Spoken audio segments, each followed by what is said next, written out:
Coming up on Mountain News this morning, a Kentucky fire department warns about slick surfaces after the recent winter storm. And an Eastern Kentucky woman takes action to fight against her hunger in her community with the help of volunteers. Dedicated to Eastern and Southern Kentucky, this is WYMT Mountain News this morning. Good morning. It's just before 6 o'clock here on this Monday morning. I'm Dakota Makris, and it certainly kind of feels like a Monday.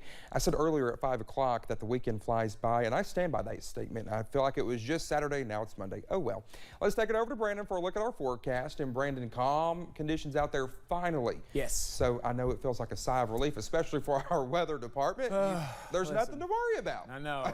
It's one of those. I was in church yesterday, and they were all saying, you finally get to come back? Yeah, I finally got a weekend off. But yeah, no, it's been a wild ride the past about 2 months. Actually started back in December and continues on, but we got an extended break this week.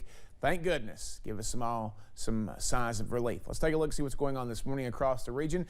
US 119, US 23 over at Pikeville, starting to get a few folks out there on the roads this morning. So people getting up and getting moving. We're looking at 19 in Monticello, our cold spot, 32. Oh, we've overtaken a couple of spots there this morning. So 32 in Prestonsburg and Logan, now the warm spots. It was 33 in Jackson a little earlier, but they went down to 31.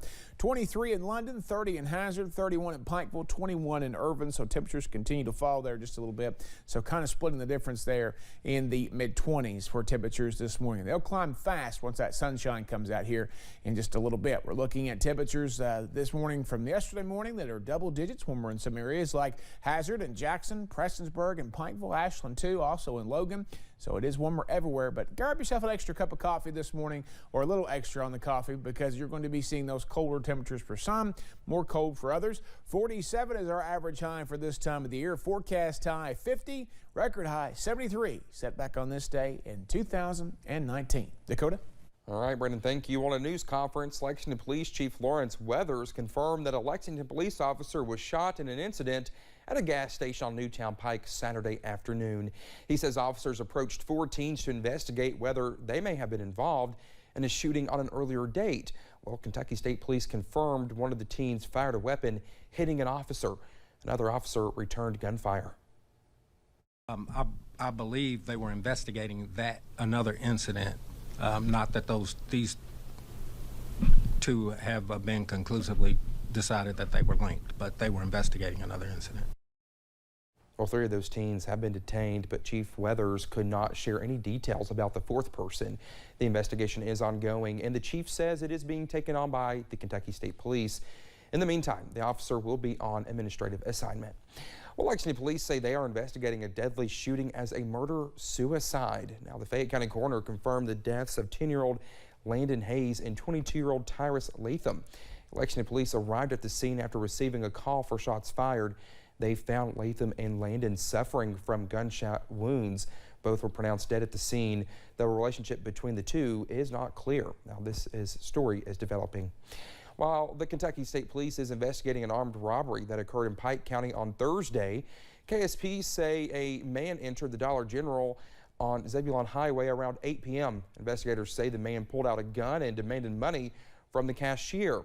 He then ran away with an undisclosed amount of cash. Police say he was last seen wearing a black mask, gray hoodie, and jeans. KSP is asking people with information to call the Pikeville Post at 606-433-7711. The Virginia Tech student who was injured in a hookah lounge shooting is now recovering. Well, that's according to Virginia Tech's Twitter account. The student was one of the 3 people injured Friday night at Melody Hookah Lounge near the campus in Blacksburg. Another person was fatally shot. Now, police have not released the identity of any people involved in the shooting and said a homicide investigation is underway. Multiple law enforcement agencies are assisting in the area. Well, after the past ice storm, many surfaces are still slick, and this can lead to falls. Lexington Fire Department officials say they have seen an increase in ice-related injuries since the beginning of the winter and want to make sure people are staying safe. Major Gerald Evans of the Lexington Fire Department says it's important to wear proper footwear when interacting with icy surfaces. I always like to take short, small steps make sure you can kind of keep yourself balanced, and if there's anything to grab a hold of like a handrail or whatnot. Temperatures are looking a little warmer this week, but there is still the threat of some freezing. Evans says it's good to assist yourself if you fall before getting up and to call 911 if you think you may be hurt. An employee with Addiction Recovery Care created a new church in Letcher County. Now he's trying to help those in need. Our Chaz Jenkins attended the first service of Rooted Church.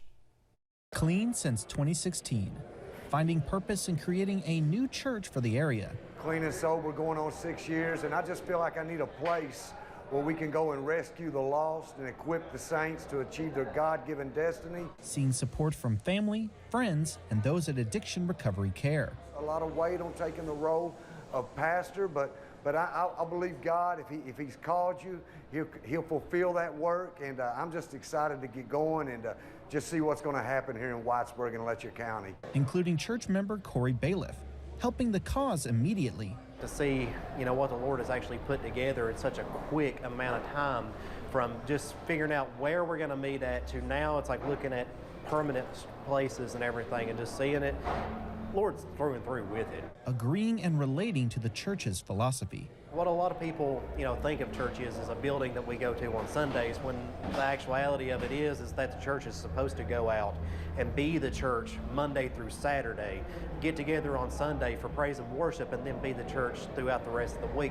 Ready to get started, staying community-minded in their approach. The Bible says God doesn't look on the outer as man does, but He looks at the heart. And we're just here to see hearts changed, see lives transformed, and see true revival in Whitesburg. Helping those who need it most. In Whitesburg, Chaz Jenkins, WYMT Mountain News. Members of Rooted Church say they plan to expand into their own building. Clark says he appreciates King Kitchen for letting them use its space in the meantime. Hunger affects more people than we know, especially here in eastern Kentucky, but one Breathitt County woman decided to stand up and take action. In December of 2020, Patsy Clare of Jackson was inspired to create the Breathitt County Hunger Alliance to help end food insecurity within her community. As of now, her and other Alliance volunteers have been able to create a senior citizen food box program and even partner with other charitable organizations to help benefit people in Breathitt County. Hunger is something that people should not have to worry about, not in the United States, but we do. We do have to worry about it. It is an issue, and it's an issue here in Breathitt County. People don't want to talk about it. People don't want to think about it. Well, she says her and the other Hunger Alliance volunteers are working to open their food box distribution to more people in Breathitt County. Well, the United States Department of Agriculture released new guidelines on Friday that could affect what your kids eat at school. Now, the updates, which will go into effect during the next 2 academic years, will focus on making students' meals more healthy. The new standards include schools offering flavored 1% milk, in addition to other non-fat and low-fat options. At least 80% of grains in school breakfasts and lunches per week must be whole grain rich. There will be a 10% decrease in the weekly sodium limit for school lunches as well. The last time major updates were made to school nutrition standards was in 2012. Well, a state representative in Tennessee has filed legislation to allow medical cannabis in the state. Democrat Representative Jason Powell says if the constitutional amendment is passed, it would allow people in Tennessee to use medical cannabis legally for approved medical conditions, including cancer, epilepsy, and multiple sclerosis.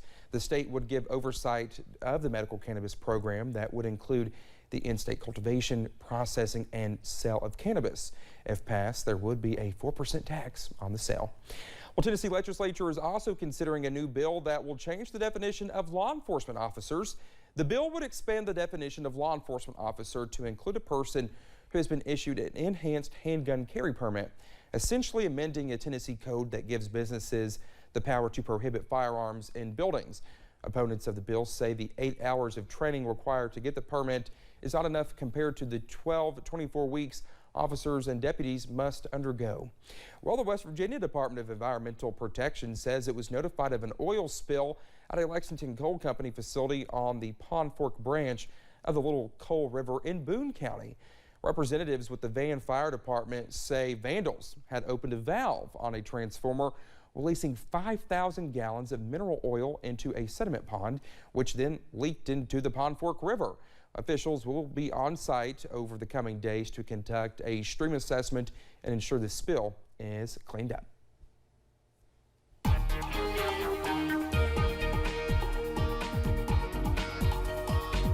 Coming up on 6:08 here on this cold but beautiful Monday morning. Let's see what we got in store for the first full week of February. And you see Whitesburg Pine Mountain looking pretty good there on US 119. If you follow me on Twitter or Facebook, just shared a beautiful photo from the weekend up there. It's pretty cool. Go check it out there. We appreciate Penny from Corbin for sending that in to us over the weekend. Just now I got to see it in the inbox. But again, quiet start there. 19 Monticello, 32 Logan. So some folks still dropping in temperatures there, but a lot of mid to upper 20s and low 30s across the region. The exceptions, Irvin at 21, along with Jacksboro, Middlesboro at 22, and Somerset and London at 23. 50 this afternoon, calm conditions. Sunshine gives way to a few clouds a little bit later on today.